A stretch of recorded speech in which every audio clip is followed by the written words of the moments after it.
এটা আমাদের ইন্টারনাল সিকিউরিটির জন্য যেমন থ্রেট ছিল, ঠিক একইভাবে এটা একটা দেশের জন্য হঠাৎ করে জনসংখ্যা বৃদ্ধি পেলে যে সমস্যাগুলো হয় সেই সমস্যাগুলোর একটা প্রধান কারণ হয়ে দাঁড়িয়েছে। এসআইআর আপনারা জানেন, এটা ভারতীয় জনতা পার্টি, তৃণমূল কংগ্রেস বা কোনো নির্দিষ্ট দলের বিষয় নয়। জেনারেশন পলিটিশিয়ান হতে গেলে কি পরিশ্রম করতে হয় এবং কিভাবে ডেডিকেশন নিয়ে মানুষের সঙ্গে কাজ করতে হয় সেটা যারা করে তারাই বোঝে, যারা পরিবারতন্ত্রে বিশ্বাসী তারা বোঝে। একেবারে সীমান্ত লাগোয়া অঞ্চল রয়েছে যেখানে গত 15-20 বছরে জনসংখ্যা দ্বিগুণ হারে বৃদ্ধি পেয়েছে, অর্থাৎ যেখানে 500 জনসংখ্যা ছিল সেখানে 1000 হয়েছে। অবৈধভাবে ভোটার তালিকায় নাম রেজিস্ট্রেশন করবার জন্য এক কথায় বাধ্য করা হচ্ছে। এই চাপ নিতে না পেরে অনেক পিএলও তারা মৃত্যুর পথ বেছে নিচ্ছে।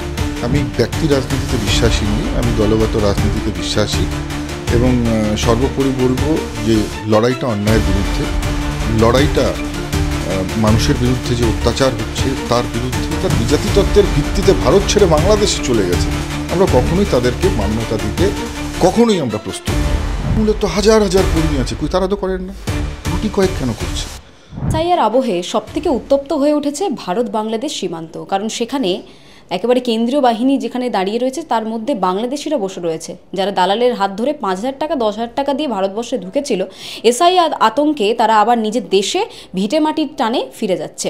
এই মুহূর্তে আমাদের সাথে রয়েছেন কেন্দ্রীয় প্রাক্তন স্বরাষ্ট্রমন্ত্রী প্রতিমন্ত্রী নিশীথ প্রামাণিক রয়েছেন। নিশীথদা, যেহেতু সিএ নিয়ে এবং এসআইআর নিয়ে দীর্ঘদিন ধরে আপনার লড়াই, সেক্ষেত্রে বর্তমান যে উত্তপ্ত পরিস্থিতি আপনি ভালো সব থেকে বলতে পারবেন। আমার সরাসরিভাবে একটা প্রশ্ন, যেহেতু আপনি প্রাক্তন কেন্দ্রীয় স্বরাষ্ট্র প্রতিমন্ত্রী ছিলেন, সেখানে দাঁড়িয়ে এই যে এসআইআর আবহে সীমান্তে উত্তেজনা, সীমান্তে ভিড় বাংলাদেশিদের, স্বরাষ্ট্র মন্ত্রকের তরফ থেকে কি প্রথম অবলম্বনীয় বা কি করণীয় রয়েছে?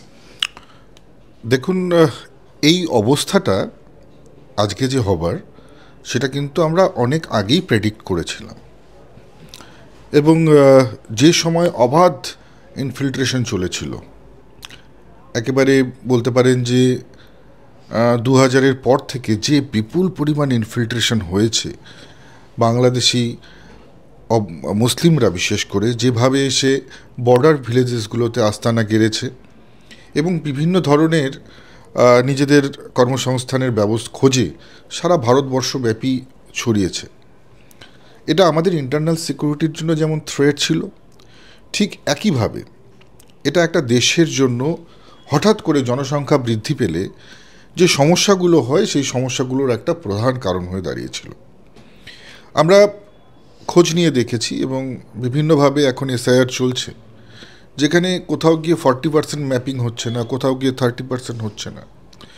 অনেক একেবারে সীমান্ত লাগোয়া অঞ্চল রয়েছে যেখানে গত 15-20 বছরে জনসংখ্যা দ্বিগুণ হারে বৃদ্ধি পেয়েছে, অর্থাৎ যেখানে 500 জনসংখ্যা ছিল সেখানে 1000 হয়েছে।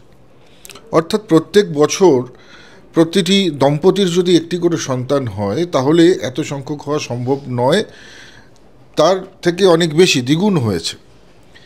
তো এটা নিশ্চিতভাবে একটা চিন্তার বিষয় এবং এসআইআর আপনারা জানেন, এটা ভারতীয় জনতা পার্টির, তৃণমূল কংগ্রেস বা কোনো নির্দিষ্ট দলের বিষয় নয়, এটা একটি সাংবিধানিক বিষয়। আপনারা জানেন ইলেকশন কমিশন একটা পার্ট অফ, আপনারা জানেন যে সংবিধান, সেখান থেকেই কিন্তু প্রত্যেক 15 বছর 20 বছর অন্তর অন্তর এই যে ভোটার তালিকা সংশোধনের কাজ সেটা হয়ে থাকে এবং আমরা আগেই প্রেডিক্ট করেছিলাম, আমরা আগে থেকেই বলেছিলাম যে এই পশ্চিমবঙ্গ বিভিন্নভাবে যারা বাংলাদেশ থেকে এসছে, অবৈধভাবে যারা এসছে, তাদের এখানে একটা হাবে পরিণত হয়েছে, তাদের প্রিভিলেজ দিচ্ছিল এই পশ্চিমবঙ্গের শাসক দল এবং শাসক দলের বদান্যতাতেই তাদের, আপনারা দেখছেন এখন আজকে অন ক্যামেরা কিন্তু তারা বলছে বিভিন্ন জায়গায় যে কোথাও 5,000 টাকা দিয়ে, কোথাও 10,000 টাকা দিয়ে তাদের বিভিন্ন অবৈধ যে কাগজপত্র সেগুলো কিন্তু তৈরি হয়েছে। মন্ত্রকের এখন কি দরকার বা কি করণীয় বলে মনে করছেন? আপনারা জানেন যে মাননীয় গৃহমন্ত্রী একেবারে অন ক্যামেরা পরিষ্কারভাবে বলে দিয়েছেন, প্রথমে ডিটেকশন, তারপরেই এদের ডিটেনশন এবং তারপরে ডিপোর্ট। অর্থাৎ প্রথমে চিহ্নিতকরণ, তারপরে তাদেরকে ডিটেন করা হবে এবং তার পরবর্তী সময় তাদেরকে কিন্তু ডিপোর্ট করার কাজ কিন্তু আমরা করব।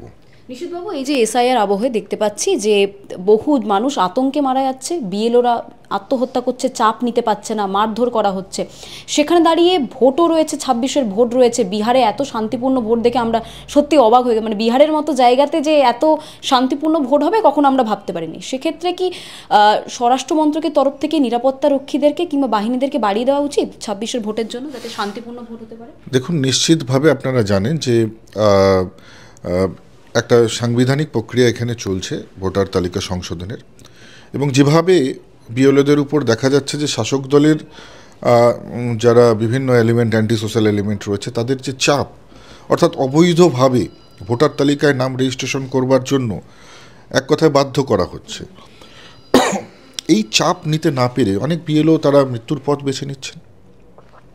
সেইখানে দাঁড়িয়ে, এবং যদি রুল অফ ল কোলাপসড হতে থাকে, যদি ভায়োলেন্স বাড়তে থাকে, সেই ক্ষেত্রে নিশ্চয়ই ইলেকশন কমিশন অন্য ব্যবস্থার দাবি করতেই পারে, এবং প্রয়োজন হলে যদি কেন্দ্রীয় বাহিনী মোতায়েন করে করবার প্রয়োজন হয়, নিশ্চিতভাবে সে ব্যাপারেও চিন্তন করা হবে। নিশীথবাবু, 26-এ যেহেতু ভোট রয়েছে, সেক্ষেত্রে একটা মানে প্রশ্ন সবার মুখেই রয়েছে এবং মাথাতেই রয়েছে, সেটা হলো নিশীথ প্রামাণিক উত্তরবঙ্গের বিট্টু নামে যে পরিচিত রয়েছে, সে কি এবারে 26-এর ভোটে দাঁড়াবে? দেখুন, সেটা দল ঠিক করবে। এখন পর্যন্ত আমি আমার দলের কাছে যা পেয়েছি, নিশ্চিতভাবে এটা অত্যন্ত সম্মানের। হারজিত it's a part of politics, এটাকে স্পোর্টিংভাবে নিয়েছি, এবং এখন পর্যন্ত যা পেয়েছি তা আমার মনে হয় অনেক সম্মানের, এবং নিশ্চিতভাবে দলের প্রতি আমি কৃতজ্ঞ। দল যা নির্দেশ করবে, কালকে যদি দল আমাকে বলে যে কোনো আমার কার্যকর্তার বাড়ির সামনে পাহারাদার হয়ে দাঁড়িয়ে থাকতে, আমি সেটাও খুব আনন্দের সঙ্গে করব। দল হয়তো বলবে না, কারণ নিশীথ প্রামাণিক উত্তরবঙ্গকে দাপিয়ে বেরিয়েছে, তার রাজনীতির ইতিহাস আমরা দেখেছি। সেক্ষেত্রে নিশীথদা, যদি টিকিট পাওয়া যায়, মানে টিকিট দেয় দলের তরফ থেকে, প্রতিপক্ষ হিসেবে কাকে দেখবেন? মানে দাপটটা কার বেশি উত্তরবঙ্গে, উদয়ন গুহ নাকি নিশীথ প্রামাণিক, নাকি এলাকার ওই বিট্টু?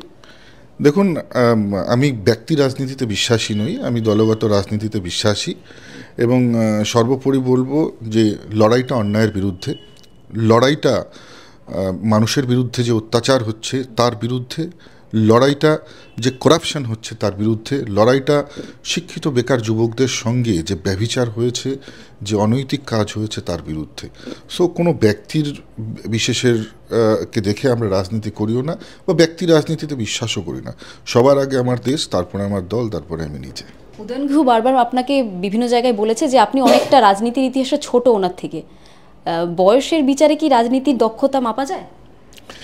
দেখুন, আমি তো কোনো প্যারাশুট থেকে এসে রাজনীতি করতে এসিনি, বা কোনো মানে বলবো যে রাজনৈতিক পরিবার থেকেও আসিনি, বা বাবা কোনো নেতা বা মন্ত্রী ছিল সেখান থেকে এসে আমি রাজনীতিতে ঢুকেছি, এইরকম নয় আমার।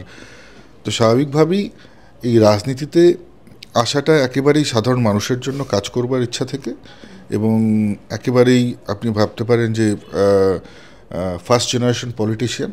সো ফার্স্ট জেনারেশন পলিটিশিয়ান হতে গেলে কি পরিশ্রম করতে হয় এবং কিভাবে ডেডিকেশন নিয়ে মানুষের সঙ্গে কাজ করতে হয়, সেটা যারা করে তারাই বোঝে, যারা পরিবারতন্ত্রে বিশ্বাসী তারা বোঝে না। একটা রহস্য ভেদের জন্য আজকে বাংলাহ্যান্ড সরাসরি আপনার ইন্টারভিউ নিচ্ছি, আমরা সাক্ষাৎকার নিচ্ছি। সেটা হলো, বারবার যখন বাংলাদেশিদের নিয়ে খবর হয়, তৃণমূল আঙুলটা আপনার দিকে তুলে দেয়, বলে যে আগে নিশীথ প্রামাণিককে যাচাই করা হোক, সে বাংলাদেশি কিনা, সে বাংলাদেশ থেকে এখানে এসেছিল, এসে তার আধিপত্য স্থাপন করেছে। এই রহস্যটা আজকে আপনি ভেদ করেই ফেলুন। দেখুন, প্রথম কথা, যাদের যা বলে আনন্দ হয় সেটা বলতেই পারে। যদি বাংলাদেশি তৃণমূল কংগ্রেসিরা বলে তারা আনন্দ পায়, তার আনন্দ পেতেই পারে। কাগজ তার প্রমাণ করবে, কাগজ কথা বলবে। আমার বাবার যেমন 2002-এর আগে থেকেই তিনি ভোট দেন, তিনি সেই 70-এর দশক থেকে তিনি এখানকার ভোটার। আমার দাদু রাজ আমলের শিক্ষক ছিলেন, আমার জন্ম এখানে, আমার স্কুলিং এখানে। তো আমি বলবো যে আপনাদের মতন মিডিয়াকেই বলবো যে একদিন একটা এমন এপিসোড করুন, সেটা আমার একেবারে চাইল্ডহুড থেকে, ছোটোবেলার স্কুল থেকে, ছোটোবেলার শিক্ষক শিক্ষিকা তাদের বাড়ি থেকে শুরু করে, যে মাঠে আমি খেলতাম সেখান থেকে শুরু করে, যে স্কুল থেকে পরীক্ষা দিয়েছি, যে স্কুলে থেকে আমি ছবি আঁকা শিখেছি, যে শিক্ষকদের কাছে আর্ট শিখেছি, সেই সমস্ত জায়গাগুলোতে গিয়ে সবার সাথে কথা বলে আপনারা বুঝতে পারবেন বিষয়টা। এবং যদি ধরুন যারা বাংলাদেশি বলছে, বাংলাদেশি, পাকিস্তানি বা আফগানিস্তানি, হিন্দুদের এসব বলে লাভ নেই। সমস্ত হিন্দু ভারতবর্ষে আসা মাত্রই সে ভারতীয়। হিন্দুদের একটাই দেশ ভারতবর্ষ, এবং ভারতবর্ষে বসবাস করা কোনো হিন্দুই তারা বিদেশি নয়। প্রত্যেকেই ভারতবর্ষের নাগরিকত্ব পাওয়ার অধিকার আছে, এবং প্রত্যেককে আমরা অবশ্যই দেব। তো স্বাভাবিকভাবেই এই কথাগুলো বলা প্রোপাগান্ডা তৈরি করা ছাড়া কিছুই নয়। তো ভারতবর্ষে তো প্রচুর বাংলাদেশ থেকে এসছে। ধরুন আমি আসিনি, আলাদা ব্যাপার, কিন্তু প্রচুর লোক, আপনার পূর্বপুরুষেরাও এসছে, মমতা ব্যানার্জির পূর্বপুরুষও বাংলাদেশে ছিলেন, বুদ্ধবাবু, জ্যোতিবাবু, সবার পূর্বপুরুষ বাংলাদেশে ছিলেন। তো বাংলাদেশি তারা হিন্দু, তারা প্রতারিত, অত্যাচারিত হয়ে এদেশে এসছে। এটাকে কি গালি রূপে ব্যবহার করা যায়? কিন্তু যারা নিজের স্বার্থে, যে মুসলিমরা দ্বিজাতি তত্ত্বের ভিত্তিতে যখন ভারত ভাগ হয়েছে, এই দেশ ছেড়ে তারা এই দেশের মায়া কাটিয়ে তারা বাংলাদেশে চলে গিয়েছিলেন পাকিস্তানে থাকবে বলে, আজকে তারা যদি ফেরত আসতে চান, নিশ্চিতভাবে সেটা কিন্তু তারা অনধিকার চর্চা করবেন। তাদের কোনো অধিকার নেই আর ফিরে আসবে। কিন্তু যে মুসলিমরা এই দেশকে ভালোবেসে, এই মাটিকে ভালোবেসে, তাদের পূর্বপুরুষদের কবর এই মাটিতে, সেই মাটিকে আঁকড়ে ধরে যারা এখানে ছিলেন, আমরা তাদেরকে তো স্বাগত জানাই। ভারতবাসী হিসেবে, আমার ভাই হিসেবে তাদেরকে আমরা অবশ্যই পরিচয় দিই। কিন্তু যারা দ্বিজাতি তত্ত্বের ভিত্তিতে ভারত ছেড়ে বাংলাদেশে চলে গেছে, আমরা কখনোই তাদেরকে মান্যতা দিতে কখনোই আমরা প্রস্তুত নই। এবং সত্যি আপনি ভালো কথা বলেছেন। আমি বিভিন্ন চ্যানেলকে বলি এটা, কিন্তু কোনো চ্যানেলই করে না। আগের যে সাক্ষাৎকার আপনার, সেখানেও টিএমসিপির অনেক পেজ থেকে আপনাকে বহিরাগত বা বাংলাদেশি তকমা দেওয়া হয়েছে। দেখুন, টিএমসিপির যারা মানে এই সমস্ত কমেন্ট করে, তারা কী টাইপের লোক আমরা জানিনি তো। এরা কতখানি শিক্ষিত বা কতখানি এদের যোগ্যতা কিছু জানেন? এরা সমস্ত ট্যাবলেট খেয়ে, গাঁজা খেয়ে কিছু কমেন্ট ছুড়ে দিল আর নিজের পার্টির কাছে রোজ পয়সা নিয়ে নিল। এই তো এদের কাজ। কোনো ভালো ছেলে বা ভালো মেয়েরা আজকের দিনে টিএমসিপি বা তৃণমূল কংগ্রেস করে? আজকে যে শিক্ষিত মেয়েটার চাকরি চলে গেছে, তার বাবা তৃণমূল কংগ্রেস করতে পারবে? যে শিক্ষিত যুবকটার, শিক্ষকটার চাকরি চলে গেছে, তার বাবা তৃণমূল কংগ্রেস করতে পারবে? যদি তৃণমূল কংগ্রেস করে, আমি বলবো যে তার ন্যূনতম সম্মান বোধটুকু নেই। আপনি কি জীবন নিয়ে একটা বই লিখবেন? কারণ এত ইন্টারেস্ট দেখাচ্ছে আপনাদের বিরোধী যে দল রয়েছে শাসক শিবির, আপনার জীবনী নিয়ে, আপনি কোথায় পড়াশোনা করেছেন, সেক্ষেত্রে কি বই লিখতে হবে একটা জীবনী নিয়ে? আমি তো লেখক নিশীথ প্রামাণিকেরও আমরা ইন্টারভিউ নিয়েছি। নিশ্চিতভাবেই যদি এত আগ্রহ দেখা যায়, এত ইন্টারেস্ট গ্রো করে, নিশ্চিতভাবেই হয়তো সেটা নিয়ে কোনো এপিসোড করতে হবে বা লিখতে হবে।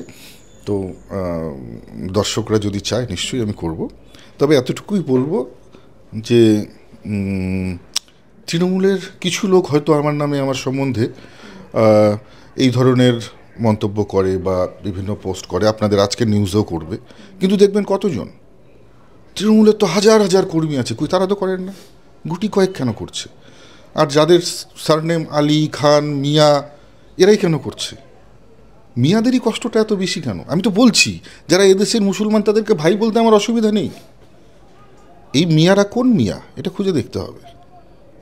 একেবারেই তাই। নিশীথ প্রামাণিকের সাক্ষাৎকার আপনাদের সামনে তুলে ধরলাম, এবং এসআইআর আবহে যে উত্তেজনা তৈরি হয়েছে সীমান্তবর্তী এলাকায়, সেই উত্তেজনাকে সামনে নিয়ে দল যদি ঠিক করে, তাহলে উদয়ন গুহ হতে পারে, কিংবা উত্তরবঙ্গের বড় কোনো নেতৃত্বের বিরুদ্ধে উত্তরবঙ্গের বাঘ হিসেবে নিশীথ প্রামাণিক নিশ্চয়ই রাজনীতির ময়দানে দাঁড়াবেন। ক্যামেরা তান্ত্রিকের সাথে রিয়া, বাংলাহান, কলকাতা।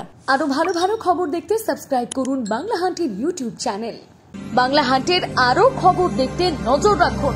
বাংলা খবর মানেই বাংলাহান্ট।